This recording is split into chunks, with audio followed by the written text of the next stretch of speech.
me know how I sound because I'm not seeing one. You sound a little far away. Yeah, because Johnny Lamb Jones, wide receiver, Texas. I think it's a good selection, but a very surprising one. UCLA running back Freeman McNeil. As a season ticket holder of the Jets, I'm going to boo. Jets take the first-round selection, quarterback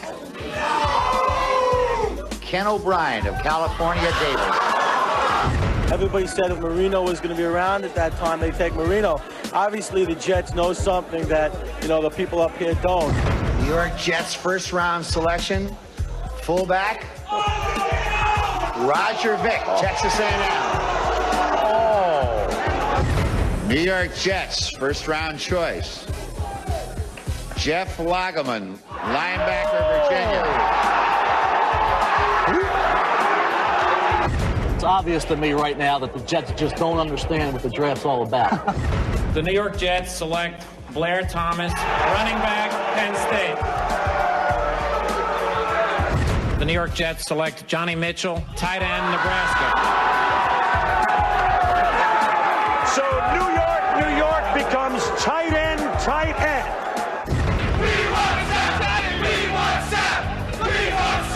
The New York Jets select tight end from Penn State, Kyle Brady. Ladies and gentlemen, our first real upset, I think, at this point in the draft.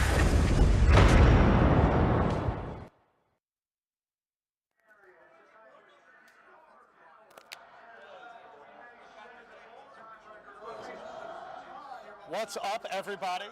Welcome back to your favorite New York Jets subscription podcast, Badlands. I'm your host, Joe Caporoso, with our first ever live podcast, Draft, Night 1, live on YouTube. Will also be available on Patreon after we finish recording and the Jets make their pick. I am Joe Caporoso. I'm not joined by Connor Rogers, who has a full-time job to cover this stuff. I am joined by Paul. Say your last name properly, because I've been butchering it on the other guys. Kilgallen, co-host of the other guys, also orchestrator of our lovely event here at Reds, where we have 35 Jet fans, diehards in the building. Steve San Pietro of RTU fame, of back in the day 2015 live draft podcast and many other shows we did together in my younger days, your younger days, and we're still here. Yeah, and it's great to be here, Joseph. Thank you for having me.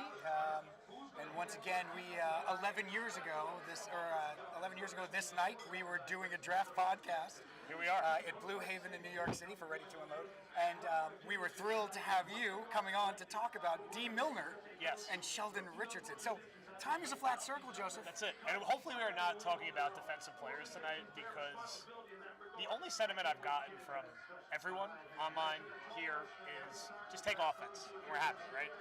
Don't take an edge rusher. Obviously, don't take someone in the secondary. You can debate it out between pass catcher and offensive line, but everyone, understandably, just wants an offensive player. Put more talent around Aaron Rodgers. It seems like the consensus most popular pick is either Brock Bowers, Rome Odunze. My final mock pick was Rome Odunze. I kind of wish it was Malik Neighbors now, but I'm not going to hedge at the last second. I do think the Jets will leave with a wide receiver. However, late chatter around offensive line. Connor's final mock pick was Fuaga, which was the first guy we were talking about, where, they're going to pick in, 45 minutes. Where is your guys' heads at on your final mock picks? My final one, I'm sticking with Rome Odunze. It'll either be an 8 or it'll be a 10, but the Jets will leave with Rome Odunze. That is my final mock. Official. I'm not going to talk about any other players besides that. Paul, Steve, what are your picks? Paul, what are you thinking? I think I'm going to go Brock Bowers, and I agree that just anything but defense, so definitely get a playmaker. Wide receiver would be my top priority. That's where I want to go. I'm not sure that this administration has the moxie needed to trade up and get what they need to get, and I'm nervous that the top 3 wide receivers are gone by the time we get to 10. So I think what's going to end up happening is there's going to be a lot of smoke all night about, are we trading up? Are the Jets on the phone? We're going to get a lot of war room shots of the Jets war room with people on the phone, and then eventually we're just going to get to 10 and we're going to be picking, and the board's going to look a little bit surprising, I think, but I think it ends up being Bowers at 10. Okay. I think that's a great call. I think one of the things I got to comment on first, Joe, is that we kind of have like a war room cam here. This is a war room camera feel with that look there. But no, I just want to say, first of all, it's super exciting to get excited for a draft again. Yes. And the Jets over the last number of years, there was a need that you had to get a quarterback. Darnold, Wilson. This is a weird year. Yeah. They're in a 2-year window at best. Joe Douglas has gone out and done the things that you talked about often on the podcast, Joe, on Badlands.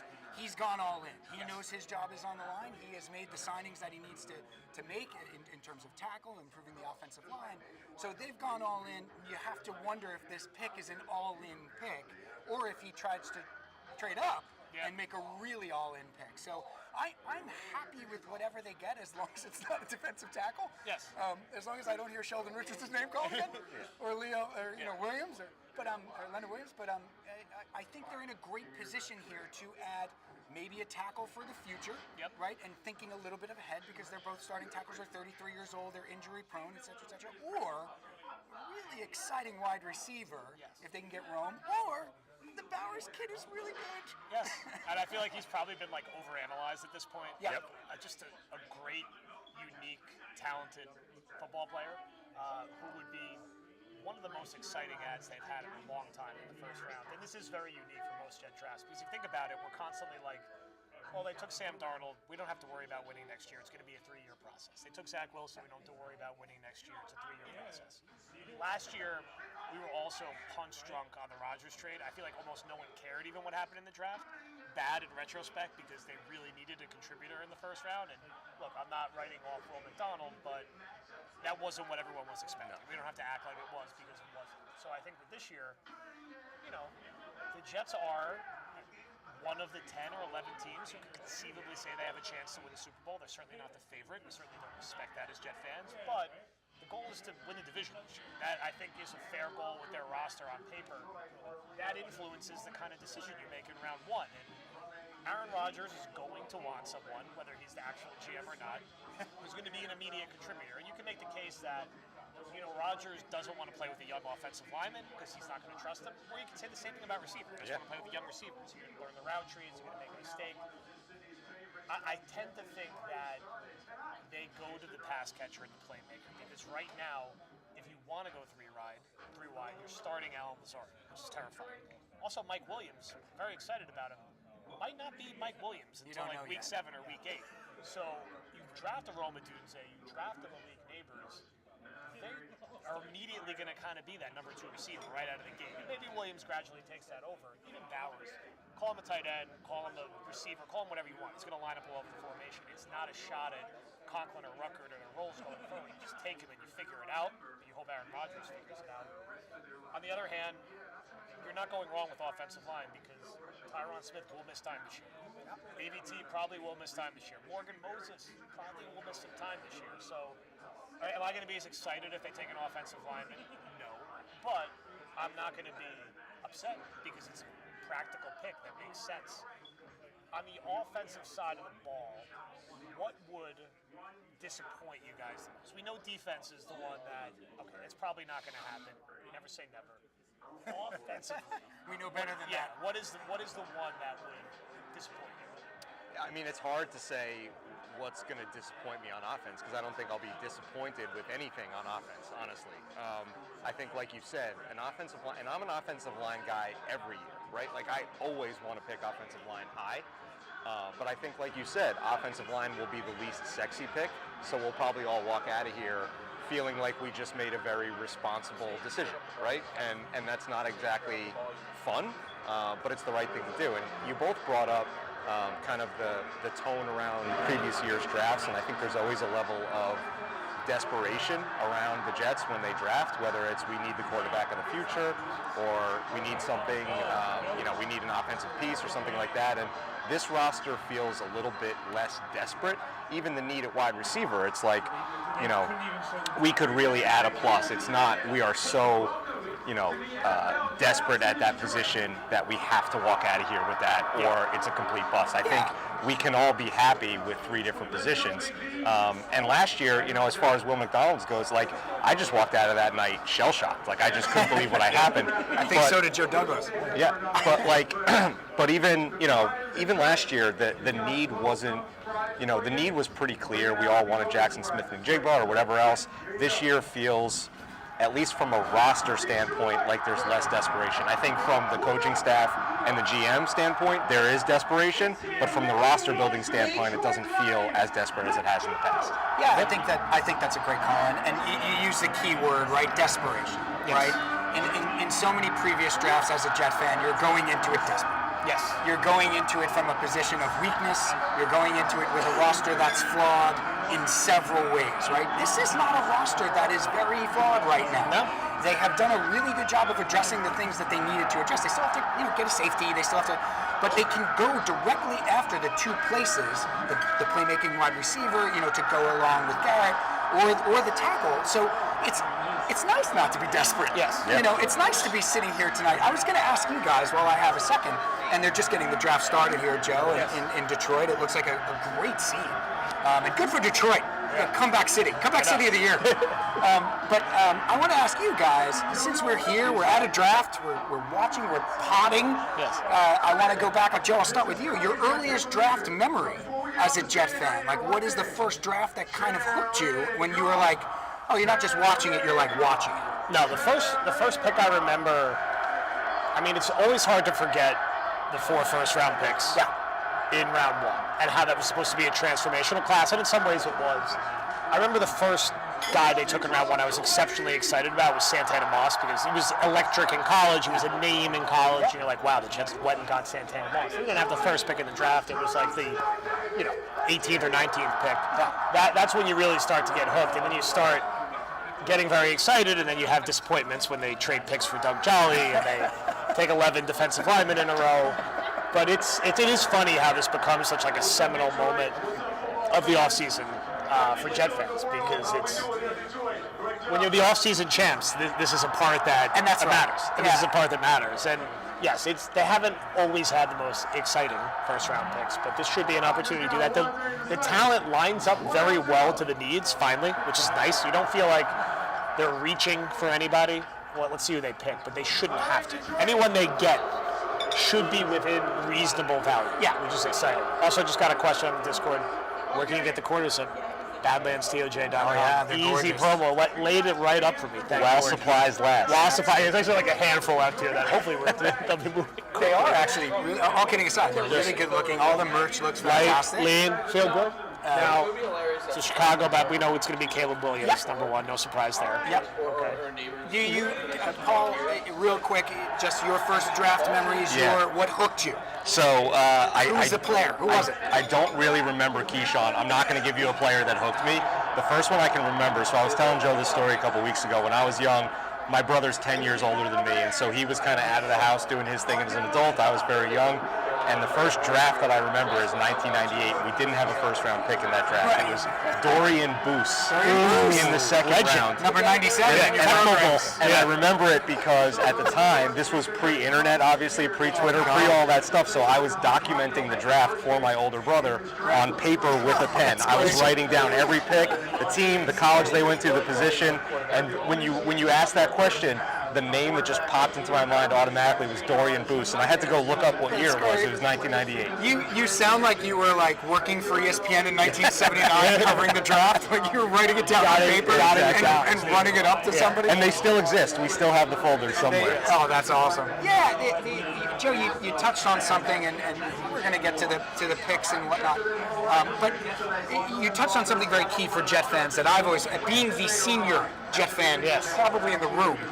And having watched this team for a very, very long time, and I was telling you guys today about a draft party I went to in 2006 when they took DeBrickashaw Ferguson and Nick Mangold and Ben Graham, the Aussie punter, of course, the Aussie football player, the Morstead before Morstead, and what a great guy. But he was like the big celebrity there. The draft has a special place for the Jets, and part of that is I think used to be unfortunate, Joe. I don't think that's the case anymore. I think we embrace it now as, hey, but I think one of the reasons, and see if you guys disagree with me, is because of what the draft has become. And the draft is a full year. I mean, Connor makes his living. The draft is a year-round. This is a full-time industry. That's it. As soon as the Sunday last pick is made, there will be a mock draft out for next year. So I think the draft kind of caught up to us in a way. Yeah. Does that make sense? We were ahead of the curve. And I think the real Jets fans have steeled themselves against the inevitable video montage that we get every single year that shows the guy. The one I played at the beginning of this podcast. That shows the guy who was upset about Kyle Brady over Sapp and Roger Vick, fullback. No, exactly. Yeah. Yep, that's the guy. So a legend in our hearts. Yes. Something that the people. I was watching that video to cut the audio for us, and I forgot how wonderfully 1983 that guy. Great shirt, great energy. The mustache is doing a lot of work in that picture. Oh yes. That guy certainly of a time and place. And back in the day when the draft was in New York every year, they would always cut away to what are the Jets fans doing, right? And how are they going to react to the pick? And more often than not, it was boos than cheers. Yeah. Yes. Now, Joe, I wanted to ask you. You guys have been doing an unbelievable job with the draft coverage between the draft guide, which, by the way, folks, I'm not just saying that because I'm sitting next to you. It's second to none. I mean, and not too late to get. The best use for it is day 2 and day 3 of the draft. That's when you got to study. That's where I study up. That's where I get it. It's bananas. It's so good. Yeah. And so in depth. And Connor and all the writers do a wonderful job with that. But you put a ton of tent the last couple of weeks. Yes. How does it feel, to be here tonight? You did even the pod you dropped today about your final mock, your final pick. How do you feel about that pick and that mock and getting here with all the content out there? It's good when it finally gets here. That final sprint of talking about this, generally the same collection of 5 to 10 people for 4 months, and then seeing who it actually will be and who is going to be in your life in some shape or form, at least for the immediate future. It was a challenging year to settle on a final mock pick. I think there was a lot of early momentum for offensive linemen like Fuaga or Fashanu, maybe a little Olu Fashanu. Then it very much switched to Bowers. Now there's been this late focus on a receiver, trading up for a receiver. And, which of the 3 it ultimately ends up being, I think it's still very much up in the air. We know, again, Williams is about to go 1, fine. Then it gets interesting. It seems like Daniels probably goes 2. And then the Pats are potentially taking their quarterback of the future. The Giants are potentially taking their quarterback of the future. 2 teams that Jet fans certainly have enhanced curiosity in what they ultimately do. And then do we see trades and movement? Because if the Jets are trading up, it's going to happen quick. Once we get past that second pick, that's when we start to see some stuff moving around. And do they stay put? Do they move up to the 7 or an 8 spot to get a receiver? We'll find out quickly tonight, unless, of course, I jinx it and they trade all the way back to 26. We're getting some nice claps here as the Knicks are actually winning and could be going up 3-0. We're not going to write off the Islanders yet. It's 2-0. 2-0 in the first for my Isles. It's early. It's an unmitigated disaster, Joe. And I was talking to my dad the other day about the phrase unmitigated disaster, and I was really wondering, what's a mitigated disaster? How come nobody ever has those? I'm not trying to do a tight 10 of comedy here, but I've been saying it for many years. A defensive player would be a mitigated disaster. That was a well-planned disaster. Yeah. That was really good. Paul and Joe, you hit on something that I'm really curious about. You guys didn't get to talk about it a lot because it's so Jet-focused, rightfully so. And it's again, I'm not blowing smoke. It's the best content for Jet stuff on the net, or out there. But you mentioned the Patriots. I'm curious. What do you guys think they're going to do? What do you think? They're definitely a quarterback. They trade out of it. Which quarterback are they going to take? What do you think? I have 2 brains. One of them is still instilled with fear from the last 20-ish, 25 almost years, where I am constantly thinking that the Patriots are going to outsmart everybody and do the right thing, even though it's not really well-placed fear, because by and large, the Patriots did not do a good job in the draft. Obviously, they have one very well-publicized late-round draft pick that worked out really well for them. Not quite sure who you're talking about there. by and large, Belichick was not really a great drafter. So I have that kind of irrational fear in me that, like, whatever the Patriots do, whether they slide down a few spots and let the Giants come up or whatever it is, I still have that fear that they're going to outsmart everybody, and maybe they move down and take J.J. McCarthy, and, you know, he's a winner, he's another guy from Michigan. But at the end of the day, all of that DNA is gone from the Patriots. The only guy that remains there is Kraft, and I'm not sure, you know, how much control he's exerting. And so I think we're kind of working with a blank slate with the Patriots. We're going to see, based upon this first pick, how is Gerard Mayo going to build this team? What is it going to be like for us living with them in the division moving forward? And I think, I mean, I'd be hard-pressed to think that they're going to roll through the entire season with Jacoby Brissett. So I think the plan is coming, and I'm curious to see what it is. Joe, you know, Paul hit on something really, really huge there, right? For the first time in 20 years, plus 114 years, yes, they have a new coach, and they have a new GM, and they have a new, you know, maybe the Gillette boys are running the draft. Yeah. What are your thoughts on that in terms of the Patriots and a new regime in place? Definitely less afraid of them now without Belichick and Brady. You know, that era really does feel like it's over. It's a weak roster on paper, right? Now, am I terrified that they take Drake May? Drake May is a superstar. Sure. I feel better if they took McCarthy instead of May. I think they could end up with either of those two tonight, whether that's staying put or whether that's trading back. But definitely, I mean, they're a rebuilding team. They're going to win 4 or 5 games next year, I think. Oh, we're getting our first pick now. All right, let's do it, boys. Let's go to the big board. With the first pick in the 2024 NFL Draft, the Chicago Bears select Caleb Williams. No fucking way. Most importantly, we're now 9 picks away from making it in. All right, it's going to be interesting to see how the next few break, because there's math that needs to happen, right, to get what we want to get at 10. And it's really, I think, going to depend on, does the quarterback run happen? Does it turn into a frenzy? Does Minnesota and Denver need to move up? And I think probably one of the most important factors is, do the Falcons move down? Yep. If the Falcons stay where they are and take defense, that's very good for us. If they move out and somebody wants to jump them, whether it's for a wide receiver or Bowers or a quarterback or anybody else, all of that could change the math. So I think we're kind of getting into the zone between picks 3 and 8 of what's really going to impact our night. So the fireworks start. Joe, talk about that a little bit, because this past week on the podcast, I have a clip from Connor. I want to play it here, and hopefully you guys can hear this. Because there are a lot of players. Now, let's be real, Joe. We woke up Monday morning, and this is no disrespect. I mean, I like all of these guys. The Beat, every single member of the Beat had the same exact mock draft. I'm not saying like verbatim, but I saw 3 different beat writers with the Jets in their mock draft going up to draft Marvin Harrison. And correct me if I'm wrong. But, and Samini might have been, to be totally fair, Daniel Jeremiah did this like 3 weeks ago. And I've seen it in a couple different places, and it doesn't mean nothing. I'm sure if the Jets are watching closely, both Malik Neighbors and Marvin Harrison Jr. Malik Neighbors had a visit with the Jets. So I'm sure the Jets are playing every scenario right now. Yeah, so I pulled that for a reason. I thought it was really interesting. It was from one of the earlier in the week podcasts with Connor talking about the trade-up possibility. So we're here, we're past the first pick, we knew what it was going to be. Now we get into, hey, look at this. Hockey shifts here. You can't just do that, man. I got graphics and stuff. You can't sneak up on me. We welcome Will Parkinson in, and Will, it's good to meet you. I'm Steve. Nice to meet you. Listen to you a lot. We'll get your graphic up there for you. So, Will, thanks for joining us. And we were just talking about what has to happen in terms of a trade-up sort of situation. What is the formula? What is the math? Do you think there's anything to the idea of the Jets trying to make a big splash trade up to a 5 or a 4? Yeah, so I think it comes down to a couple different things. Like, honestly, really how the 4th pick goes. I think, as we're watching here, Caleb Williams is going to go 1. You look at pick 2, I think it's pretty consensus. It's going to be Jaden Daniels. Something could change, but I really highly doubt it.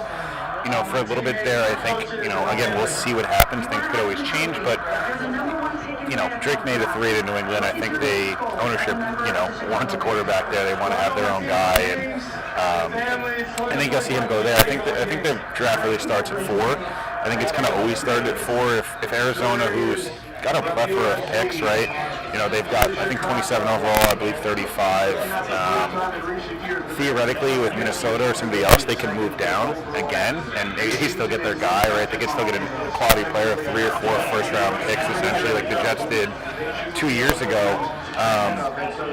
It kind of comes down to that, right? If Marvin Harrison's a guy that goes at 4, does that change things, or does Minnesota come up? Do the Giants come up to 4 for J.J. McCarthy, which I don't really see. I think they were much more a Drake May team. I think the public perception is they were going to go J.J. McCarthy. I'm not so sure about that. Okay. We'll see. But I think from the Jets' perspective, I think the trade-ups are really 7 and 8. I think there's a chance for 5. There's the relationship, Joe Ortiz, Chad Alexander, obviously with the Chargers. The Chargers could move back. Jim Harbaugh building through the draft and the Ravens mentality, which is kind of funny. The Jets are trading up, right? We saw the Jets get outbid for Marcus Williams a couple years ago. Yeah. But no, I look at that and I think 7 and 8. If Rome or Neighbors get there, I think you'll see the Jets move up or try to move up. 5 potentially if Marvin Harrison were to get there. But if you're Arizona, right, you just kind of run the card for Marv and call it a day. If I was them, that's what I'd do. But either way, trade-ups on the table for the Jets, and I feel pretty good about them. I'm sure we can clip this when I'm wrong, but I feel pretty good they get one of the top 3 receivers in some form or fashion. So you've done yeoman's work as well at Badlands, and I wanted to say, as a fan and as somebody who is taking in the content, a wonderful job. Thank you. I appreciate that. I said to Joseph, you guys have done a great job in terms of, but you've talked to a lot of people, and you've had a lot of people on the podcast, some big names. And are you getting a feel that they are comfortable in the 10, that they, we just talked about a trade-up, and that's possible for Rome, but are they comfortable in the 10? Do they feel like they have great options? They're going to walk away with a tackle or a receiver, and that they're going to walk away with a need? Yeah, so I think when you look at the Jets situation at the moment, it feels like it's pass catcher or playmaker at 10 and or moving up. I look at it from the perspective of everything you hear, whether it's from the top, whether it's from people in the building, coaches, whatever it may be, right? I think you have this window with Rodgers where they've spent a lot of money, obviously, on the offensive line this offseason. Again, short-term deals, but I just look at it as that one other wide receiver to partner with Garrett Wilson and Mike Williams, you feel really good about. Right? I think you go into the year and you think to yourself, listen, there's no rush on Mike Williams being ready for week 1. You don't feel as much of a rush for, something we don't really talk about a lot is Aaron Rodgers doesn't really throw over the middle of the field quite often. I think we saw that when he got hurt last year, and a guy like a Rome Odunze, a Malik Neighbors, wherever it may be, you just feel like they could kind of implement themselves in the offense a little bit easier. There's, it's chemistry and things like that. But, I think it's one of the 3 pass catchers, or it's Brock Bowers, again, another pass catcher. Before it's O-line, that's the sense I got in calls and things today. Again, it could be different. It could be wrong, right? The way the board breaks, we'll see what happens. Obviously, I think we're in C.J. Daniels go here in a moment, who I think, he's not my QB2, so I don't know. I just implore people to go back and watch LSU this year. They have 2 guys that'll be first top 15 picks at tackle, 2 receivers that'll be top 20 picks this year. Brian Kelly is who he is, but certainly can call an offensive playbook. No, like to answer your question, I truly think we'll see a playmaker for the Jets. And if they trade back, I think is where you see offensive line, potentially. All right, Commanders. Washington Commanders select Jaden Daniels. There it is. Another shocker. And another shocker. There's been a late odd shift where May seems to be the slam dunk favorite now to go to the Patriots at 3. Pelissero had a report out before in a very Adrian Wojnarowski phrasing of they're zeroing in on their target. I talked to people in New England today that basically said, like I mentioned before, ownership wants their next guy, right? The Kraft had Brady and he was their kind of the other son, and I think it's probably the smart move. They signed Jacoby Brissett. if you remember Jerome Mayo's opening press conference, he literally said we're going to draft a really important player at a really important position at 3. It makes you wonder what the Giants potentially offered to get up to 3. Whatever it was is clearly not going to be enough, at least as we're watching at the moment. So I'm just curious to see from a pick 4 is going to be really interesting. There's still 3 quarterbacks that will likely be on the board. Yep. You'll have every receiver, the top offensive tackles. I just wonder if Arizona didn't have that second first-round pick, would things be different? You know? I mean, they certainly got to influence. At some point, you got to take players, right? Like, they have no receivers. They have one offensive lineman. Like, what kind of deal is it really going to take to get them to go down? Right. How far down? Right. Are you And really so you look at Minnesota. Are they okay with? Are they okay with like, you know? Are they sitting in 11 saying, "Hey, we'll take whoever's left of Penix, Nix, whoever"? Are they okay with Sam Darnold? Are they okay with Sam Darnold and say we'll take 2 defensive guys, we'll build around them, and then figure it out again? We'll try again next year. Yeah. It's funny. I'm curious your guys' opinion on this. Jaden Daniels doesn't get knocked at all for the Arizona State stuff and not working.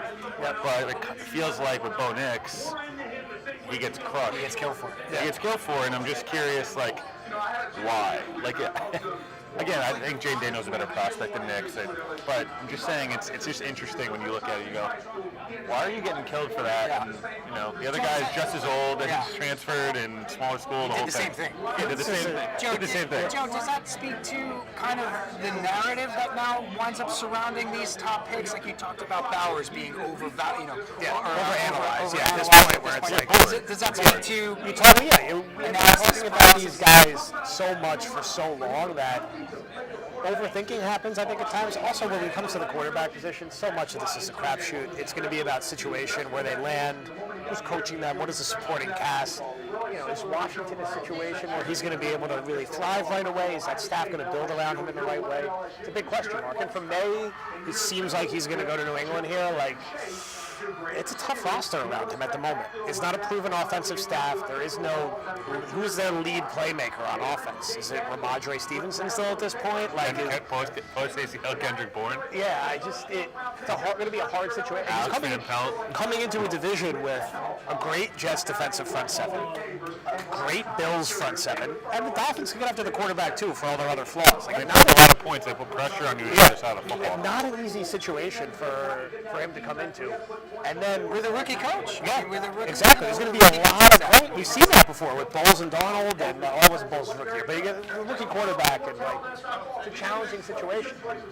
Once we get past 3, then we see what happens. That's where the draft starts. That's when the draft really feels like it starts. And if Marvin Harrison Jr., for whatever reason, does start trickling down, Neighbors starts trickling down. Well, Joe, if let's just say, let's project ahead, right?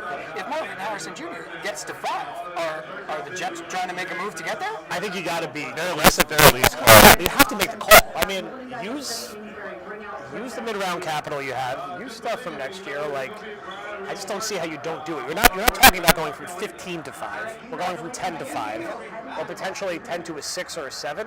You know, do you got to give up 2 4s? Do you got to give up, like, I don't know. Like, it's I don't think it has to be that much. That's a rough graphic, man. They were looking at the Commanders' first-round picks. I thought ours was bad. Ramsey, Campbell, RG3, Haskins, RG, Jaden Daniels, Schuler. Looks like Drake May is going to go 3 here. It's, you know, the picks have already obviously been kind of leaked from that perspective. I'm just interested on Drake May is a guy who part of the biggest thing of him coming out of college has been super talented, was a kind of him and Caleb all year long in terms of 1 and 2. Obviously, Jaden was amazing on the Heisman, good for him. A lot of the criticism around Drake May was supporting cast, coaching, talent around him, protection, all these different things. He's going to a bottom 5 roster in the league. Okay. I think he's really good. He was my QB2, 100%. Like, I get all of it. I'm just, like, interested in how it's going to work. It's an offensive coordinator who's, like, not super heralded. It's a roster that's not great on the offensive line.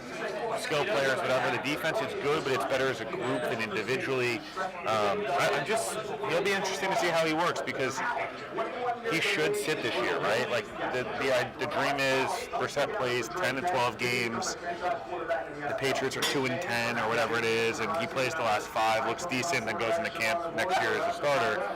But I don't know. It's hard to be patient today. But I do wonder also that we've seen all the success now that maybe the Jordan Loves of the world start to change the narrative just a little bit on these guys sitting. Back to the sitting. Yeah. The New England Patriots select Drake May. There it is. Okay, so there it is. Meek's worst nightmare. Yeah. He wanted Drake May to go anywhere but the Patriots. So we got quarterback. I'll tell you what, though, guys, it doesn't hurt as much. It does. When the coach is not that guy. Exactly. It hurts a little bit less. My Patriot PTSD. Your worst nightmare, Meeks. Hurts a little bit less.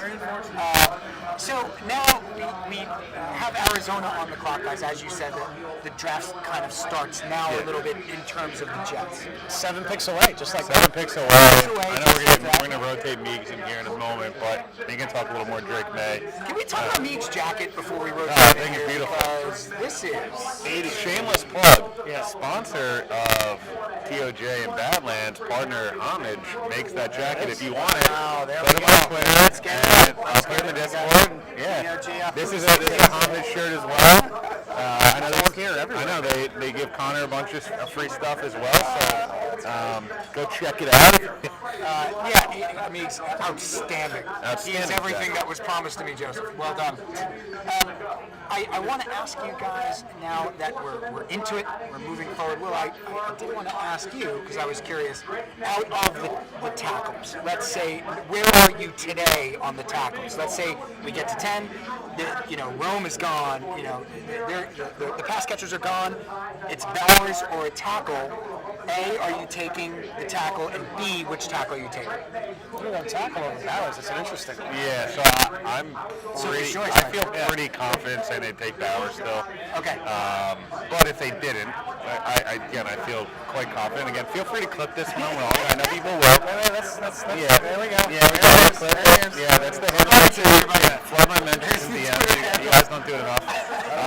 If not, tackle-wise, Connor's talked about Fuaga. Now, I think they're the two guys that you look at, and they can play multiple positions, so you feel good about them being able to potentially contribute year one. I have a hard time drafting anyone in the top 10 that's not a potential left tackle down the road. I just feel like a little weird about that. But I also understand that draft in today's market, guards are getting $20 million a year. It's not as if, can you be better than Landon Dickerson, who's making, sent 4 for 80 or whatever it was. So, past the days right, exactly. So I think those guys excite you. I'm curious if Olu goes 9. There's a lot of buzz about that. Him and Caleb, high school teammates. The Bears could use another offensive lineman as well, obviously protect their franchise guy. We'll see, but you just hit on a key point, Will, that you guys have talked about a ton. Connor talked about it a ton. So much of what happens in the draft is who's picking before you, right? If you're going to stay in that 10th and how do you read the board? And how do you read the board? And you're not just, I think, one of the real, listen, the whole draft is a crapshoot, but I think one of the real crapshoots of the draft is you have to try to project what the other teams are going to do as well as what you need to do. And that's why, the good teams that are well prepared crush the draft, and the ones that get stuck don't. But I wonder what you guys think of the Bears. Let's say we stay put. Not we. I'm not making the pick so much. It's more the Jets. But let's say the Jets stay put at 10. Bears there at 9. They've taken their quarterback. What are they looking at the 9, and how does it affect us? I mean, I think that's part of the urgency to jump, right? The Bears will be looking to add a playmaker for their new quarterback, and you can't have a repeat of what happened last year, where you just miss out on that guy that you want, that you're targeting. That's how you get caught a little flat-footed. And you could say you want to trade down. You need a partner to trade down, and to get stuck in the moment and not be able to do that. The Jets can say whatever they want. I feel like this has got to be Marv. No, the picture is 30 in. Very fast. Yeah, this has got to be Marv. Look, I think that dream will quickly pass, and we're on to the dream will quickly pass. What I will say is, unless they were trading up to 5 5, and Marv got there. I don't think anyone thought, Marv was a realistic option. I think it'll be interesting to see, right, we talked about the draft really starts at 4. Marv was the consensus pick, though. Pick 5 is interesting, right? Did they go J.C. Latham, who's a guy that we've talked about quite a bit. Connor's talked about a lot. I mocked him in my final mock is J.C. Latham at 5. Kind of a typical Ravens road grading type of guy. Fits the mold for that team. Fits the mold. Fits the mold for sure. If they are going to sit there, then the Giants, J.J. McCarthy's sitting there at 6. Penix, they want a quarterback to the Giants, go Neighbors, and then it's tackle. So they trade up for 8 to 1. If the Giants go quarterback, though, if you're Dave, you show like that buys you 2-3 more years, right? Yeah. We didn't. Jones wasn't our guy. We made it work for a little bit. Now we got our guy. Let's start over. We have 2 to 3 years. It's a job security thing. This could just be wish casting because I don't want them to take Neighbors or Dunze. I want more flexibility, but I am curious if they are proactive in getting a quarterback. The Giants are the brand new quarterback. The Patriots are the brand new quarterback. The Jets with Aaron Rodgers. That's an interesting times. So, and now we're getting the Marv pick, likely official. 2024 NFL Draft. The Arizona Cardinals select Marvin Harrison Jr. All right, so there we go.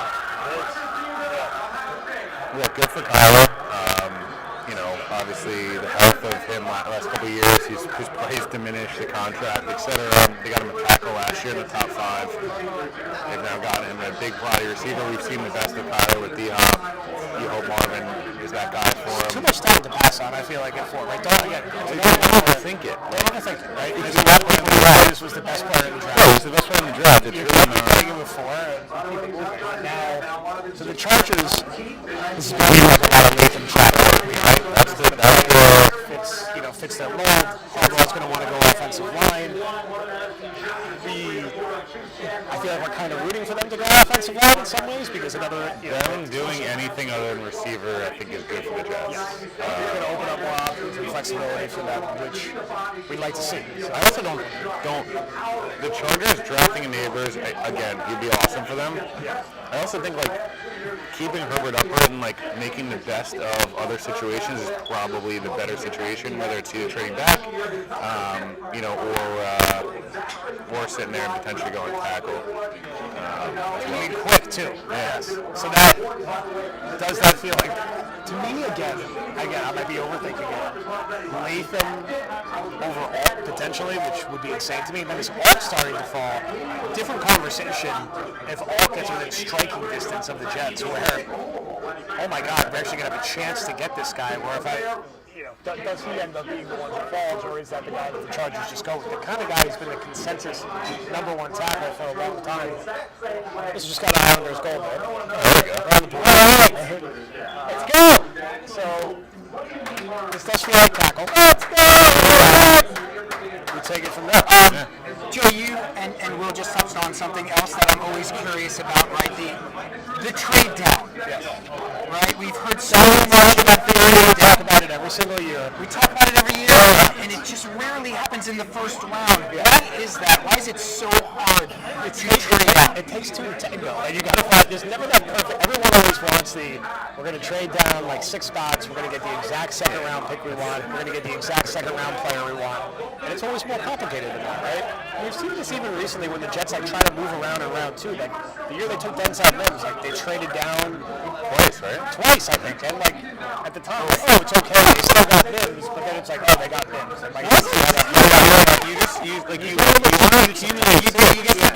You put your mic dead center on the zipper. Yes, let me read. It works well on the zipper. You just you want to sit there and kind of. Thank you, Joseph. You want to accumulate picks, and that's great, but it's easier said than done, right? If you're Atlanta, hey, everyone knows we want to move out, we can move out, etc. The Jets want to come up. That's all great. What if Atlanta wants, a 2, and the Jets don't have a 2? Then why? If you're Atlanta, why settle? You're in that debate, and you want to get the best for your team, obviously, and get the most amount of picks. So I just look at it from the aspect of again, you could want to buy a house. They want to sell the house. If you're selling it for $1 million, they want to sell it for $1 million, and you want to buy it for $800. You got to either be in the middle, or you got to come to their price, right? And I think a lot of these good GMs drive a hard bargain, and that's kind of what happens. So It seems like such a common thing, right? Like we hear it all the time. You hear all of these things surrounding the draft. You hear trade back. You hear, they're in love with this player, the visits and all this stuff. I want to ask you guys overall while we wait for the Chargers pick here, which is going to be a big one for the Jets. Again, these next couple of picks, the Giants up next and Tennessee. But has it gotten too big with the narratives surrounding the player? Have they gilded the lily a little bit with the draft where we almost know too much about these players and yet it's still a crapshoot? Yes. We reach this point where everyone wants to trade up, everyone wants to trade back, and as you're seeing here, like, first 4 people are staying put, right? Trying to chaos, exactly. And like every year you get that late surge of rumors. It's going to be one of the most chaotic first rounds we've ever seen. And here we are, you're seeing the first 4 picks, and like ultimately, like if you would have said this, I don't know, like 2 months ago, like it's not that shocking. Let's play that. Now, let's see what the Chargers ultimately do. Let's see what that domino effect is down to the Jets. And then that's going to, impact what ultimately plays out. The Chargers are not going to be trading back. So now we're looking at our first fireworks trade back now that we jinxed it. No. The Chargers are keeping 5. Okay. So I feel like that has to get happened. If you're the Jets, if this is a receiver, it starts to get kind of challenging. It starts to get interesting, right? So they go tackle here. Do the Giants then go quarterback at 6? Right. Even if they didn't love McCarthy to go up to 3, do they now think, hey, we want to sit there? They clearly don't like Daniel Jones. They didn't draft him. They're stuck with him. They're stuck with the contract. Like, would you rather Penix or McCarthy? That's the real question. I say McCarthy. For the Giants. And for Dable. And for that he's such a Giants quarterback. Yes. It's a natural. That's the thing. If you're the Jets, the next 2 picks, if it goes Latham or McCarthy and or Penix, whatever combination you want to go, I think it probably goes Latham McCarthy. Well, that's the other thing. Now you have Neighbors and Rome on the board for a team that doesn't need a receiver, and then you could trade up to 8, and you probably have your pick of either one. Right. All right. So then what do you do? I'd probably go Neighbors. I think Neighbors, Garrett, and Brees is a top 2 combo in the league. Okay.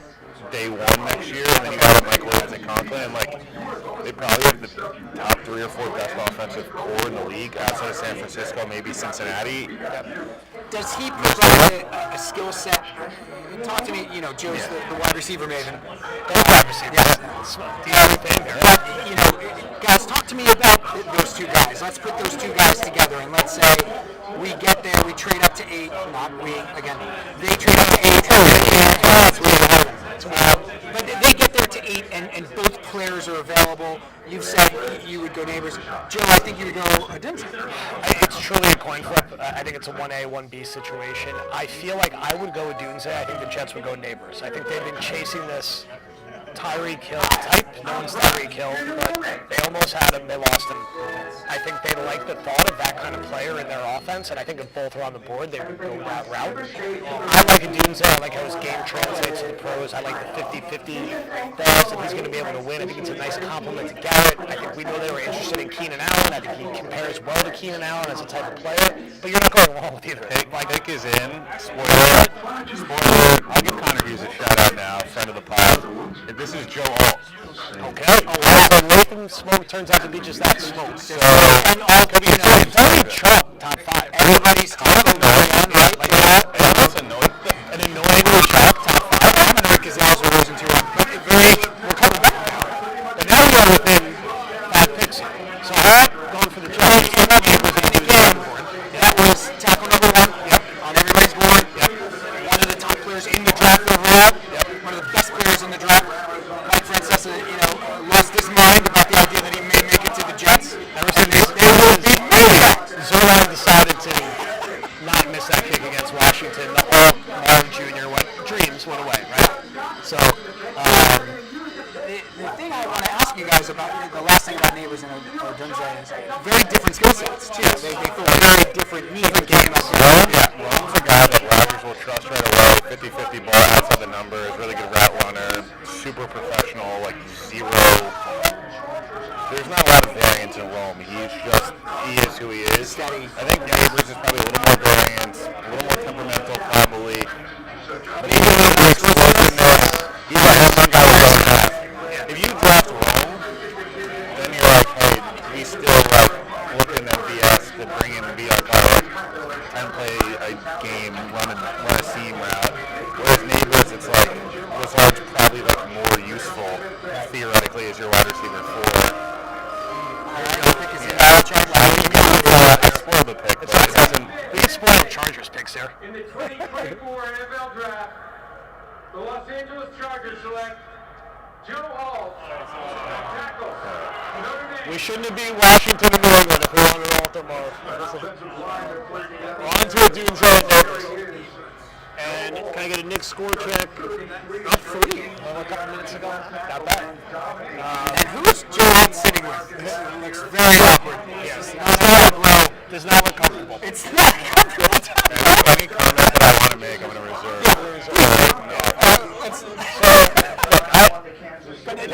What I like about a Dunes thing, and I'm going to go back to him because this is both me and Will's final mock pick. We're going to die on this hill in the near-term future.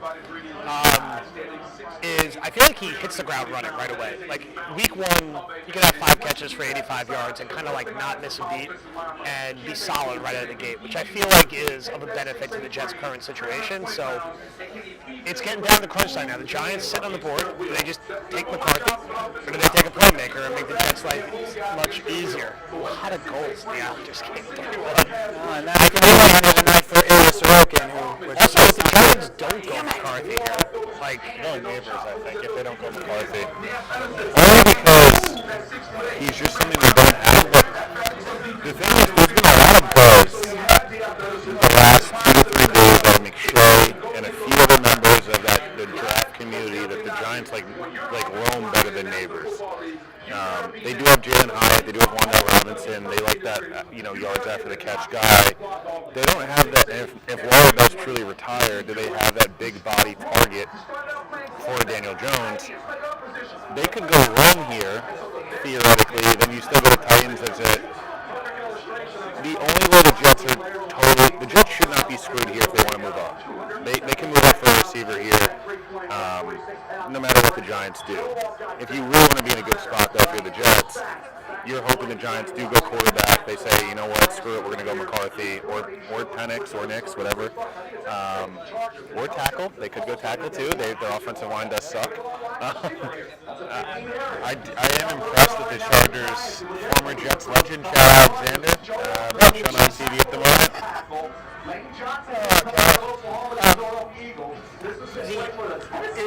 The one thing about the Giants here, and I have one of my closest, dearest friends from childhood, we grew up together like brothers, the biggest Giants fan ever. It's the only thing we ever fought over was Jets-Giants doing a radio show at the University of Dayton. He loves McCarthy. He absolutely loves McCarthy for the team. He does talk to Fabiano. He talks to some guys. He's gotten himself some connections, and that seems to be a pretty prevailing thought from a lot of Giants fans that McCarthy is really liked in that building. So this will be really interesting. The pick is in. A first pivot spot here, and what's going to impact the Jets' ultimate decision at 10. So let's see. Give us some more flexibility here, where a trade down is not ultimately on the board. So let's see. Pick in. We're going to try to. What do they do? J.J. McCarthy is such a Giants quarterback. My God. That's again. The Jets are still. I'm going to hold the line as we're getting some feedback. The audio is a little choppy. Our mock pick is still on the board. It's not going to be this guy. Can somebody talk to JJ about his haircut? Because that is not working out well for him. And I guess that's really hot in Van Buren Township, Michigan. But if he's coming to New York, well, if you're going to the Giants, you better shave that off. I love how the NFL drag. Oh my drag. Malik Neighbors there, and they're showing Malik, and they're showing the Giants pick is in. And let's see who they come up with. Let's see what the Jets have is still on the table. Mix up by a point with about 50 seconds left in the second and a half. Isles still losing by 2. Damn it. I hate it so much. Glad she was settling the crowd down. In the 2024 NFL Draft, the New York Giants select Malik Neighbors. Okay, so there you go. Should I swap out with Meigs now? These next couple. We're gonna have Meigs swap in. Yeah. Steve, let's do a quick swap on the break. I'll let Meigs swap in. It's a good time to do it while we swap Meigs in. We'll take this opportunity to get Meigs in here. Oh, Mike. There you go. Classic. Thank you, Will. Good stuff, brother.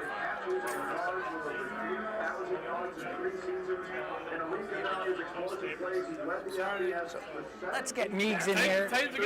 Paul, can you turn the volume down a little bit? The overall volume? All right, let's get Meigs in here, everybody. Hi, Meigs. How are you? Let me, Mike. I don't want to mess up the jacket. I appreciate it. Oh my God! Look at this thing. Dude, if you need the shirt, use the shirt. No, we'll go right there. Perfect. All right. How are those headphones on there, Meegser? Good. See, now if you're a hockey player, we call you Meegser. Exactly. Meegser. Meager, that'd be good. That's it. But you're a football guy. Well, first of all, welcome to the broadcast. Great to have you here. Let's just start off with a quick. Give me some impressions. I know you don't do impressions, but give me some quick thoughts on what you've seen so far. It's very tracking. The Chargers made a smart pick, and they might have screwed the Jets because I don't know if the Titans are going to take Latham because they have Bill Callahan as the offensive line coach, who can make good offensive tackles like appear at a Clay.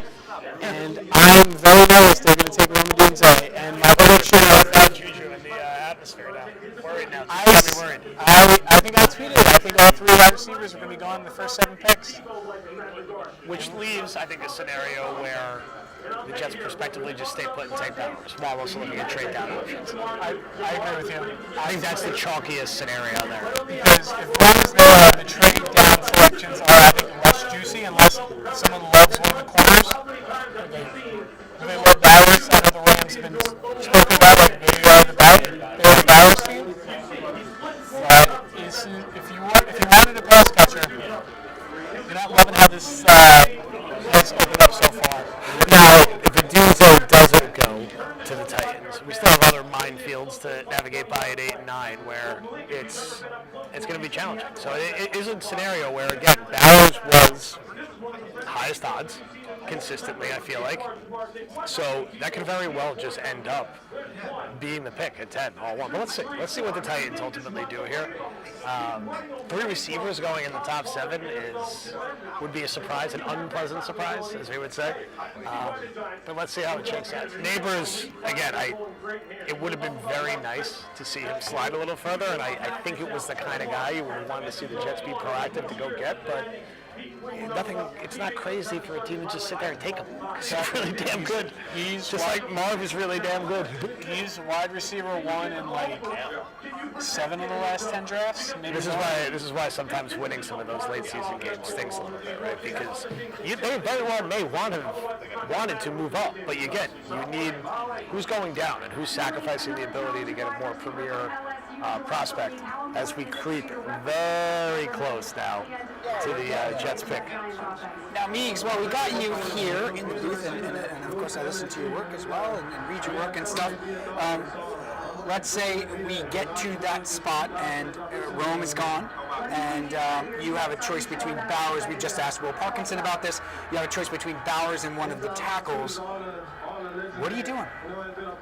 So if I had the choice between, since all it's off the board, I would take Bowers if I had to turn the pick. I think he's worth it. I think he's a really, really good player. I think he can transform this offense. I think he's going to be fantastic with Aaron Rodgers. If we're in Week 10, Bowers probably has 6 or 7 touchdowns, and all the things we talk about with Nathaniel Hackett in the gold zone, which has become the butt of many jokes, is going to be a thing of the past. But I hope they have the chance to take him if they get there. You see the Titans pick is in. I see some people fist pumping in the background. I have no idea if that's good or not. So let's find out. Exactly. We know exactly which way we're rooting for this to go. Yeah, because they're making us sweat. They're making us sweat it out here. And I do want to reemphasize something we said a lot in these final days. It's still very hard for this to go wrong for the Jets, right? That's right. There is no scenario where, look, getting Bowers, or getting Fuaga, or getting Fashanu are all good first-round picks. They're good outcomes. There aren't good value. outcomes here. They're good value at 10. They fill positions in need. They're picks that have really been discussed with a high volume by a lot of us for a long time. Now, is the Dunze more exciting? Yes.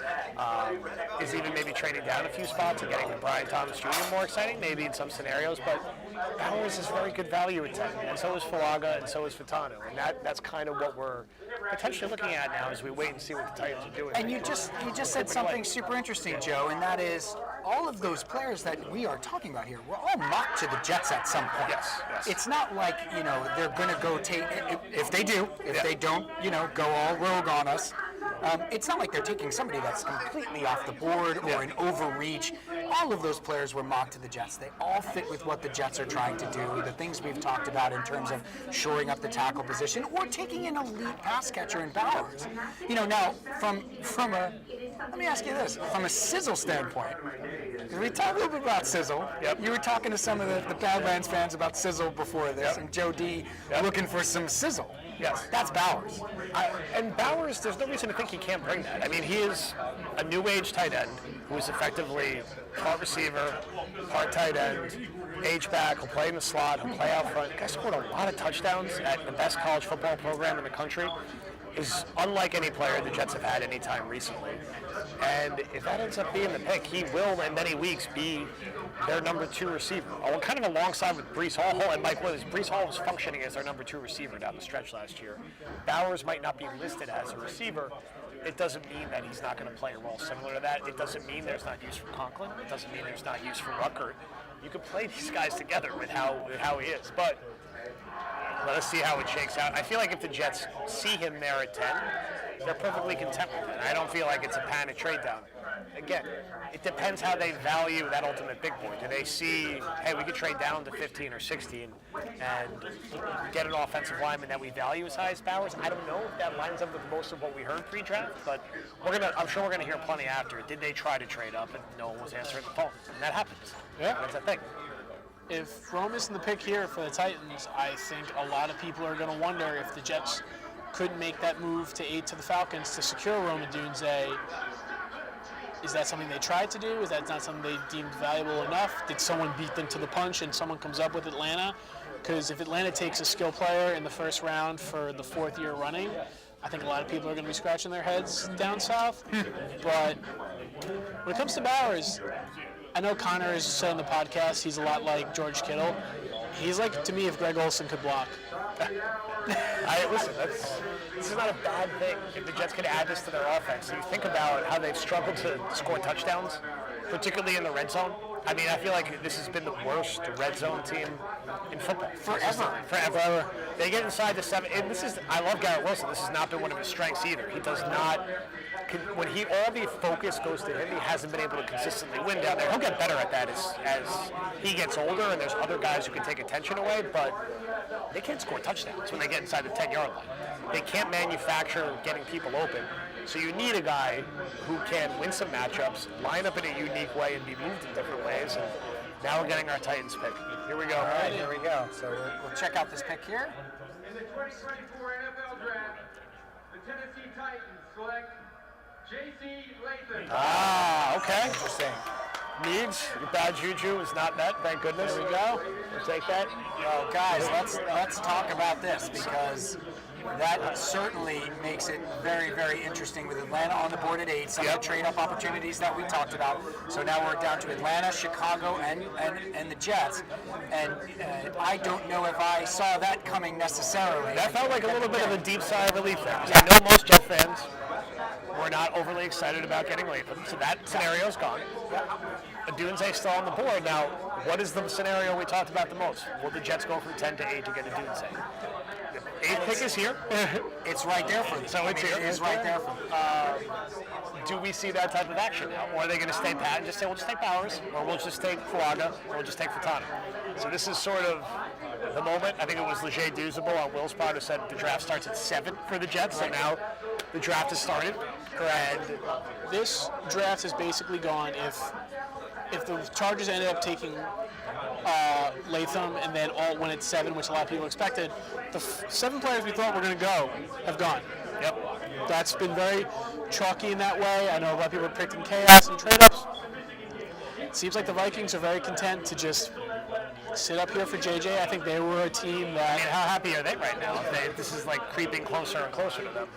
Let me ask you guys, while we have a couple of seconds here, let's put ourselves in the Falcons' shoes. Why would the Falcons trade out here to the 10? Pick is in. Pick is in. Never Judging mind. from some reactions in the room, I don't necessarily know. Oh, jeez. Let us see. As whoever's making this pick just... No, that's Latham. Okay, I was going to say... Gee whiz.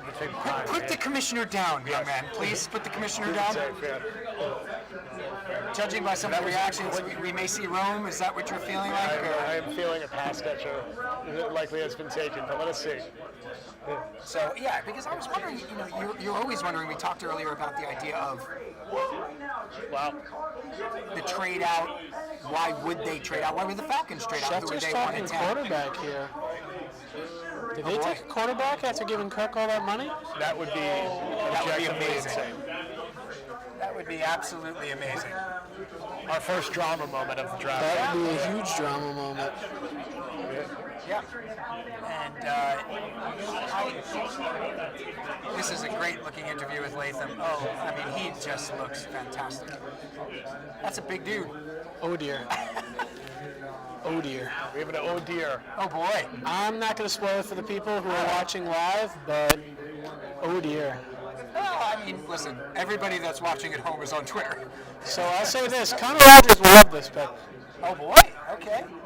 All right. Connor Rogers, not here with us, working for a living tonight. Our first major curveball, if you will. Yep. Wow. So we will see here. And as you mentioned, Meeks, a quarterback would be a very interesting pick. I couldn't be more interested, to be honest with you. Let's check it out. Falcons moved quick on this one. This was not like They ran this up. Yeah, they ran it up. Did not take the full time. Yeah, they did not. Let's see what it is. See JJ. They're showing JJ with his dog there. And his parents. Nice watch. Nice watch. And his bad haircut. Good suit. JJ McCarthy looks like a cardboard cutout of a quarterback. I just don't know if he's an actual one. That's good. He certainly looks the part. Exactly. Like if you want if you want someone to play a quarterback in a movie, JJ McCarthy is exactly who you would cast. Right. Could it be what I'm looking at right now? I will not confirm or deny. These will not confirm or deny. Joe, real quick on Penix, what are your thoughts? Man, this high? It's high. He's polarizing. Risky business. I mean, it did feel like late momentum to him being like a top 20 pick, but we talked top 10, top 15, the risk associated there. But listen, people will do crazy things when it comes to getting a quarterback of the future. We know that better than anybody. Unfortunately. And look at the reaction in the Falcons room right now. Yeah, it's a little weird in the Falcons draft. Things got a little weird. I'm not even talking about, his cranberry jacket. Like, things are just a little weird in the draft room right now. And so we await the pick. The pick is in. And this is huge. You guys seem to know, so we're going to get to Chicago, and I think we're going to have the cusp of it here. We're going to have the Sophie's Choice. Yep. All right. Since we're on the 9th pick, you can't see it. My phone is, I will not look. I will not touch. It's upside down. We will not be spoiled. I will. If the Chicago Bears take Rome Odunze to please their new quarterback, you will get my loud reaction in person. But I wonder now what does this do for that 9 pick, right? For that Chicago, making their second pick of the first round. They have their quarterback. It's going to be super interesting to see what they do there at the 9. Can the Jets jump up if they need to? Or will someone jump the Jets? Now, so. I know who it is. Paul's looking straight at me. The Atlanta Falcons select Michael Penix. Wow. Come on. Man, I did not have him being the first Washington player drafted tonight, I'll be honest with you. This is good. This is good. This is good. This is good. We like this. We like this development. We're alive. We were right. I mean, there's your first. Ahead of McCarthy. Yeah, I mean, just ahead of everybody. So, That you thought were going to go. Talk about this pick for the. I think it's kind of shocking after how they handled this offseason. Maybe, look, in a vacuum, still saying you need a young quarterback, okay. But going with this quarterback, He's not young. not young. Old guys. Bryce Petty syndrome, if you will. Again, I like the player. I'm just surprised with the team and the fit. It's just not the one that you would have expected here. Good news for the Jets, but the Bears just going to take a Dunze. But if you're the Jets, they take a Dunze, you take Bowers. Yep. They go defense, or they go another position, they take offensive line, you take a Dunze. It's not, you're going to get Fernando, Bowers, or a Dunze at this point. Or Fashanu. Or Fashanu. This is not a bad or a crazy scenario here, but we are. The Jets can get better, and we hope they do. I mean, you're looking at right now, we're a pick away, right? Dunze is still there. Both the tackles that we, love are besides Joe Alt, obviously, the 2 tackles that you'd be completely happy with, and Brock Bowers is there. So you may get a scenario where, Chicago takes D here, Joe, as you said, or maybe goes off track a little bit, and then all of a sudden the Jets are looking at, do you take the tackle, do you take the wide receiver, or do you take the big, the flashy tight end? We have the Bears are in already. I feel like I need alcohol. I can reach now. I'm getting that nervous. And we are rapidly approaching. I underscored, by the way, 3-2. What was the over in this game? 7, 8? Oh, no, that's Isles 5.5. The Isles haven't had an over of 8 in 7 years. I was going to say, they're strictly a 6.5 hockey club. If you get 5 goals in a game, you feel great about yourself. We got a Bears pick in. Alrighty. We are putting our phones down, so we're not spoiled. So we got the Bears We are queuing pick up in, the necessary Sopranos gifts. and then the Jets will be on the clock. So this is, the money moment. Joe and Meigs, you guys have done all this work. Paul and, of course, Will Parkinson here as well. And Connor, of course, doing the yeoman's work. That's twice I've used it, but it's appropriate for the draft guide. In a couple of minutes, it's all going to be there. And it's really interesting right now because you can talk upside down and sideways about how you'll be okay with whatever they take. They have a lot of options. It's a comfortable position to be in. But then you get in that position and 3 options that you love are there. That's a new position for us. This is a first world problem, right? This is why we've said it's hard to go wrong. It really is. Dunze is the one that's going to, judging from some sentiment around, we could have an opportunity at that pick. But again, you have 2 very viable playmakers on the board with the Dunze and Bowers. You have 3 very good offensive line options. We haven't talked a lot about Fashanu, but you have Fuaga and Fashanu.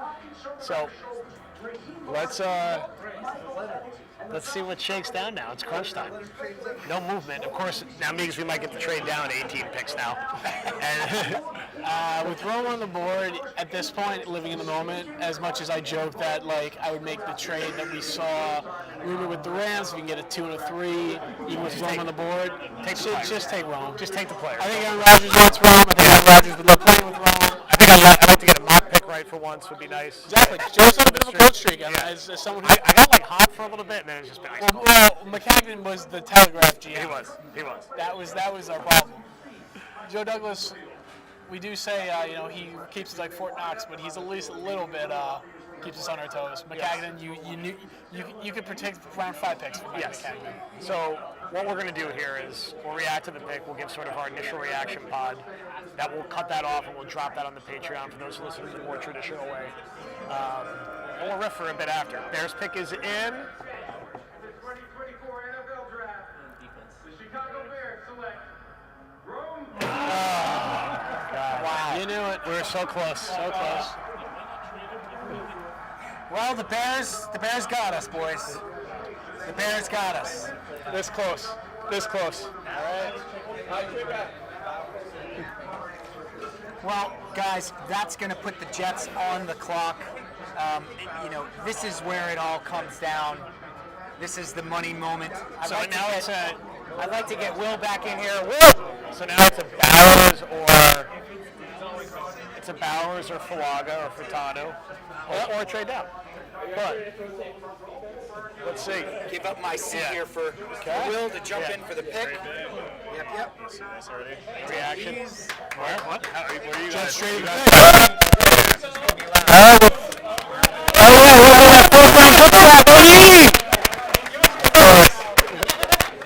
It's still going to be Bowers. I think it's trade down Bowers. It's still going to be Bowers. I think it's going to be Bowers, but if they got, we'll see what pick they got.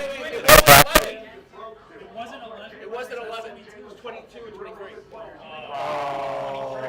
We might get a 1. Unbelievable.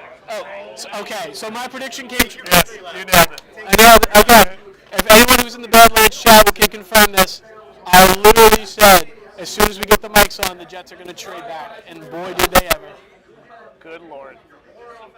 I'm going to miss my train home if we're going to say the 23rd Do we pick. know for sure that's the? I don't know if that's the trade. Do we have terms?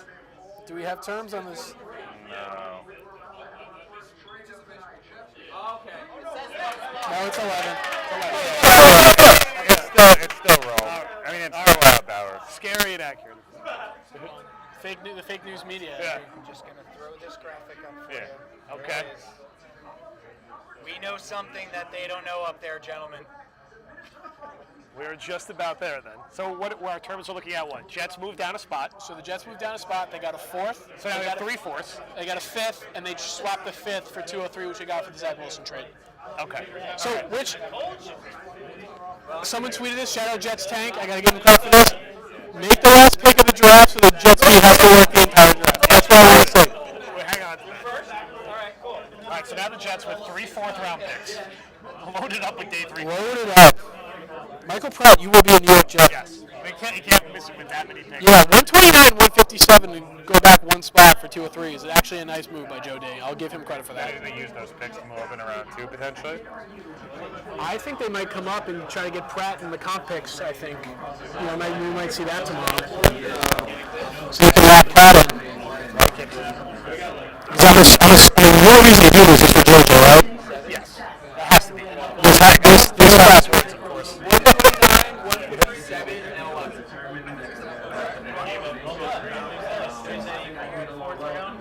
Okay. The real question is, do they trade back again? Yeah, How many picks are we going to have? How many players do you have? Have an idea what the Vikings might want here, too. Because those going down 1 pick, that's the Vikings saying, hey, listen, we desperately want this guy. Just got 11. Exactly. You're just avoiding that. You got a team that's scared not to give you a top 130 pick in a 5th rounder. So, good jamming by Joe Day. Someone who's one of his bigger critics. I got to make. If Minnesota's doing this for the quarterback, it's not impacting who you're taking the spot later anyway, right? So that could be Bowers, that could be Falaga. We're about to find out momentarily. Let us see. Jets pick up a 4th and a 5th for a 6th, basically. This means a very eventful day 3 for us. Well, needs a lot of reaction about that. A lot of day 3 picks that probably won't make the roster, but we'll see. You never know. There's no way. 2 4s? Here's JJ. 3 4s now, right? Here's JJ. Yep. Which, again, you would assume we know they want to take a developmental quarterback in that range. That gives you the flexibility to move around. Exactly. If Michael Pratt has real buzz in the 90s or 100, you have the picks to move up now. Yes. And if he's your guy, if you think there's a big drop-off after him, you go get him. Yeah. Which, Jets going to need a quarterback in a couple of years, so I'm not hating them for being proactive. And they might trade down from 73, too. So who knows? All right, so now the one still going to be about The 3 4s, 2 5s or 1 5? There's 2 5s. 2 5s, No 6, and the 7. Good Lord. The 3 4s is interesting because that is ammo also to jump to 2 in the second round. You can go from 72 to probably the 50s with fairly relative ease with 2 4s, I think. Yes. I mean, having that many picks condensed in that round is legitimate ammo. All right, so what do we think now? We know this is going to be McCarthy, so is it Bowers? Is it Fuaga? If they're staying, I believe it's Bowers. I think Joe Douglas listened to Badlands and was tired of being called a coward. We know they're in the Discord poking around. So Brick, I know you're listening. On you. It's there to be taken. Will, how you feeling? You thinking it's Bowers? Yeah, I feel pretty good that it's going to be Bowers. I mean, maybe I'm wrong, but it just kind of feels like that was a no-brainer for the Jets. Right? Like, listen, they picked up a 4 and a 5 for nothing. Like, they were going to get the same color. So definitely we thought Atlanta would potentially do. I would have loved to see the Jets trade up to 8, but I guess Minnesota probably wanted Penix, is what you have to assume. That's why Atlanta took him. Yeah, they don't move out for a quarterback. So, you know, I'm sure the cost must have been. I'm already getting no one man should have all that Bowers. The one thing with Bowers that's going to be unfortunate is we're going to have a 6-month discussion now on, you know, what happens there. I don't know. I'm going to like the Bowers pick. It's just, can the Jets use him properly? And, you know, can you craft, you know, a lot of packages around Williams, Wilson, Conklin, Rucker, Let's and say that's the pick, Will. How are you using it? You're using him as like a power slot that can run the ball, take jet sweeps, that can take screen passes, that can be a security blanket. You have Conklin in that 3 to 6 yard range, Bowers in the 6 to 12 yard range, Wilson 12 to 20, and then Mike Williams is your 20 plus guy.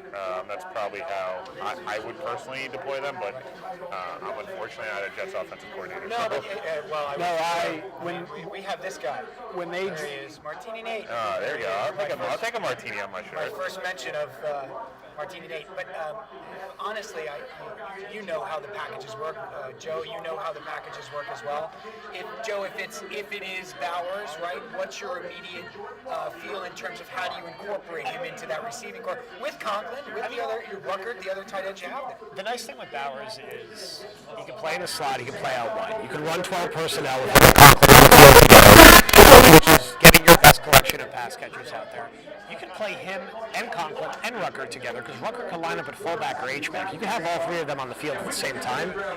It shouldn't really impact their utilization that much. They're different. All 3 of them are completely different players where there's going to be sets and down and distance where Bowers is functioning as your number 2 receiver. There's going to be sets where he's your traditional tight end. And there's going to be sets where he's in the slot. And you can make it work. You can play him and Conklin at the same time. It doesn't take him out of the offense completely, especially next year.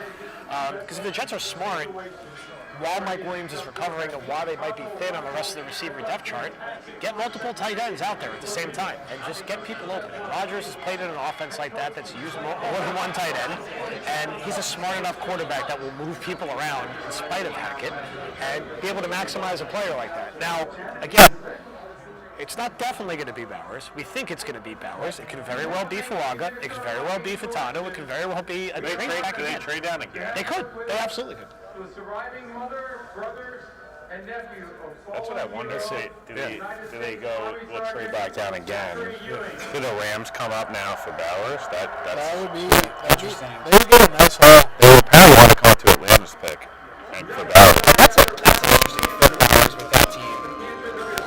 There were rumors that, and I don't think the Jets will do this, there were rumors that the Rams were offering Kupp to come up. I mean, Kupp at this point, is Kupp cooked though? Those hamstrings are cooked. I'd love to see the Jets try hamstrings in that trade. I don't know, he just keeps tearing the same hamstring. I'd love to see the Jets try. I'm now going to turn this over to Sergeant Ewing's nephew, Asher, who will announce the pick in honor of his uncle.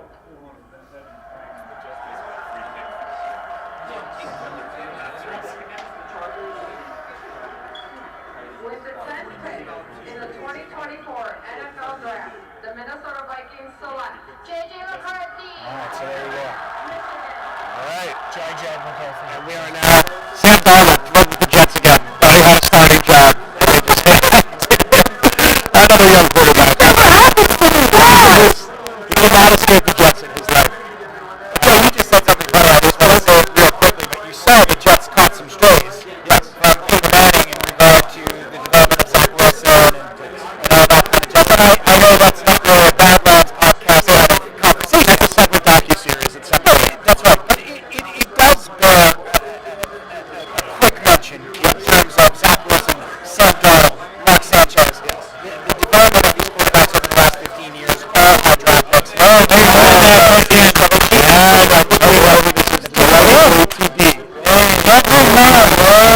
Not trading it. Nope, that pick's in.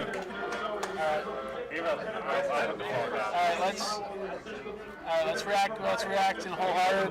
Phones down. All right, so guys, we're here. What do you think? I think it's I think it's going to be bad. I'll go. I have to stick with playmaker, but You can't pivot at the last second. I'm questioning myself. I feel like Because you think they ran it in? No, I'll go. Brian Thomas Jr. The right here that would piss me off is drafting DB. Like that's the one thing you can do that. Just draft any DB. Other than that, I feel like I'm fine. Even if this is forever, like, fair enough. If it's forever, we got the clip from yesterday. If it's Flowers, we got the clip from February. We've covered all these bases. Olu get to 10 for months, and like now it might be. We don't even mention it. I mean, it does. I would have loved it. I mean, look, Bowers was the betting odds favorite. Bowers was Schrager's mock pick. He's been on the point with the Jets the past few years. Bowers was a pretty common mock pick. Also one that is going to be a hotbed of content and debate on Jets Twitter. It just got spoiled for me, unfortunately. I opened my phone and my brother spoiled it. So I'm just going to pretend like I didn't see that. Damn it! Well, I'm not going to say anything. I'm not looking. Paul's trying to look at me. I'm not trying to look at him. Guys, is there anything to the fact that they made the pick very, very quickly? I think they know who they traded wanted. down this spot, They knew who they wanted. No they drama. went to the podium here. So Will's turning a shade of red. That I opened my phone and my brother ruined it for me. I actually think that we will look at this pick and be happy. you know what's going on. Be quiet. Yes. But also, you guys, we talked about it. We got to this point where we have to be good as our word. It's almost like parenting when you tell a kid you're going to go by their choices. Yes. And then you get to that spot and you're like, oh, no, I wasn't serious about that. We have to be serious about the idea that we're okay with whatever this pick is, because there's two tackles there that they really like. There's a tight end that's dynamic and exciting. So you're probably coming away with somebody you're pleased with. Stop talking about J.J. McCarthy. Yes, let's flip the page to what the people are really here for. No one's worried about future quarterbacks for the Minnesota Vikings. No one cares. Let us know who's playing with Aaron Rodgers next year. Listen, we've been through some dark drafts with this team. Yes. This is a great place to be in right now. This is 11 with a collection of picks now on day 3. Yeah, I'll take you back to 11 years ago this night, Joe. Yes, with an offensive player, hopefully for us to react to. Not a D Milner, not a D Milner. And I don't want to loop in Sheldon Richardson with that because it's not fair. Sheldon had his moments. Yes. Defensive Rookie of the Year. They took D. Milner at like 6. Let us see. We'll get the reaction here. The Jets pick is in. They're waiting. They're doing the J.J. McCarthy biopic. Come on, Rodgers. Who's playing J.J. McCarthy in this biopic, by the way? Is that Sheldon? We are. Unfortunately, J.J. McCarthy's actor is probably 14 right now. There's some Jet fans, as you see, on the draft. Made it to Detroit. Have any of you ever gone to the draft live, gentlemen? I have. I've been to the second round live when they took Jason Morrow. Oh, here we go. All right, here we go. With the 11th pick in the 2024 NFL Draft, the New York Jets select Olu Fashanu.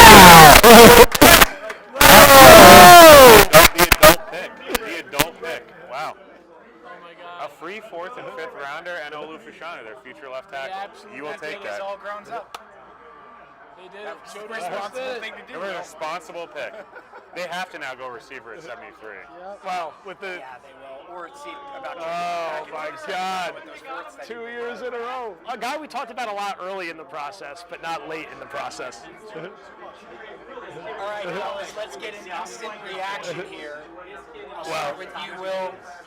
Give us, give the folks a quick, look at Fashanu. I would say basically he's your future franchise left tackle. You're likely going to lose Tyron Smith at some point right this year, and for some period of time.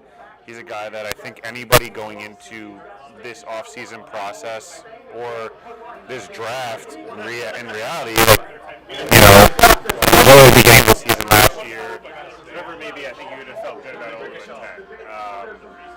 You kind of dreamed, hey, can he get there? And he obviously ended up getting there. Now you have your future left tackle. It's probably the smart move. They get a free 4th and 5th rounder essentially to move back.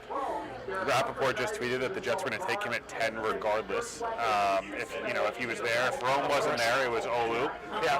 So the Bauer smoke, which you assume he probably is going to go 15 on the third. But I guess in all things considered, it's the adult pick. That means the Jets are likely going to take 73 and draft a receiver. I guess it keeps Joe's Odell Beckham dream alive, but you can't be mad at the pick. It's exciting, but you understand the pick wholeheartedly. See you later, buddy. It's a responsible pick. That was Matt. Joe, go ahead. Talk to me about the pick. You guys have all done the homework. You know the player. Where does he fit? And he does probably play this year. Yes, he will play this year. There's not a doubt about that. He's a guy we talked about a lot early in the process. I feel like.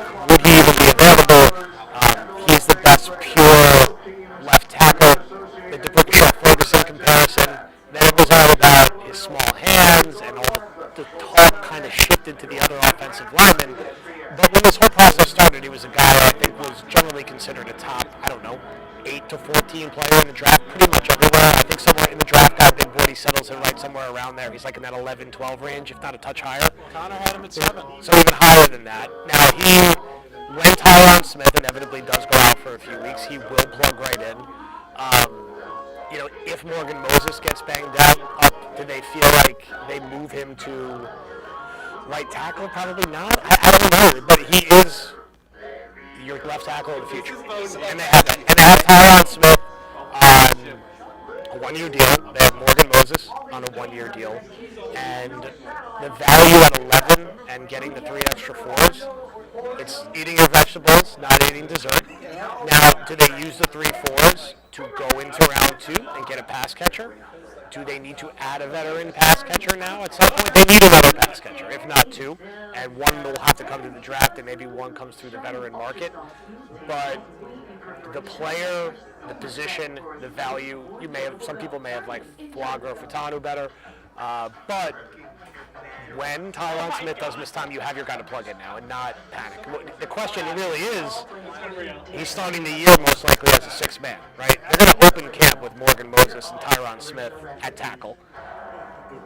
That's your first-round pick. He's likely not going to be on the field week 1. That is a bit of an unconventional thing for a win-now team. So, what are your guys' thoughts on that? Olu Fashanu is a 21-year-old tackle who I think is a very, very special player. A lot of fans were upset that he got shot at tackle last year. I think Olu Fashanu had a very good case to be the 2023's offensive tackle 1. He's an excellent player. I know people are going to be tough with him not contributing this year. If everyone stays healthy, everything goes correct. He's great. I'm smiling saying if the draft Olu Fashanu, I thought was the 2nd best offensive lineman in the draft. Also because the Broncos took Bo Nix and Sean Payton absolutely biffed it. So, great night all around.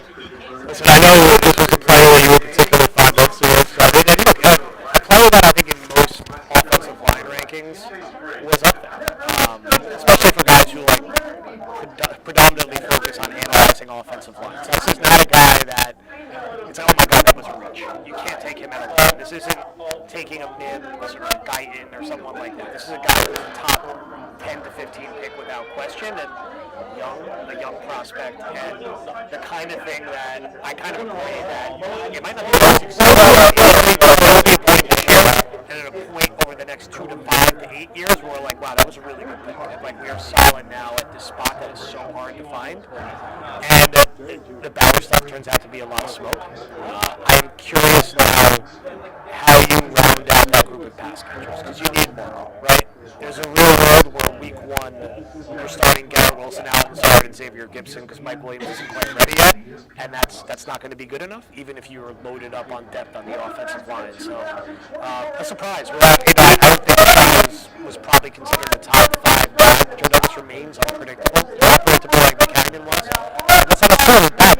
I mean, we're going to see how this stuff shakes out, but very good value at a critical position. It's hard to ever complain about the Jets going offensive line after everything we've seen. You won't hear me complain about it. I'm not surprised by the actual player they went with over Fuaga for time, but a guy that makes sense within that range. So much of that pick is dependent on their current tackles, right? I mean, you have to think a moment about 2 years from now. You know, you have 2 tackles that are signed for a year, that are longer in the tooth. You're going for it this year. And this is a guy you hope is around for 10 years. And you hope he takes over that left tackle position. And he's there for a long time for the new quarterback that you draft in the second round. So it is a responsible pick. It's not the sexiest. I kind of like the quarterback from what I see. And that's where we say we don't evaluate these things in a vacuum. Let's see what the rest of the draft class looks like. Let's see what moves come 3, 4, 5 weeks after the draft, and then you analyze the whole thing. You take it from there. So now for the rest of the first round, we see. Put it on the depth chart. That quarterback room is outstanding. Oh my God. As we always say, it could be worse. So it could be worse. Shocking. But look, I'd say final thoughts, and obviously we're going to spend a lot of time talking about this tonight and tomorrow morning when Connor and I hop back on. I think this is a player that I think this pick will be graded out well, but we want to see the broader context of how they address some of the other needs. 21, like you said, premium position, a position of need, and there's no way that this guy is not starting multiple games this season. I'll leave it at this. I think Keon Coleman is going to be a New York Jet. That would be a very exciting first 2 picks. I don't think anyone would be complaining about that. I think they're going to make a move in the 50s once he gets past pick 50, and I think they're going to go for him. That's what it is. So I'll leave it at that. All right. Thank you. Take us home. Take us home, bro. Subscribe. Wait, no, I'm just kidding. We're always gutted. Meeks is on cloud nine. Listen, I'm happy about Olu. I get the pick. It's the adult pick, but I like loaded baked potato more than I like steak, and I wanted the loaded baked potato of Rome or Neighbors or Marv. I'm honestly happy though that the Jets were able to actually operate the board properly. We don't know at the moment what was potentially offered to go up, but I do know the Jets moved down and picked up 2 potential picks to be used to go get a receiver for the same guy they were going to get at 10, at least so they say. And it makes me feel a little better. Zach Wilson's probably not making a roster in 2024. So we'll leave it with Zach Wilson stays as QB2 for the Broncos. Lasted 24 hours. What a fun 24 hours. Yeah, Thank you, Sean.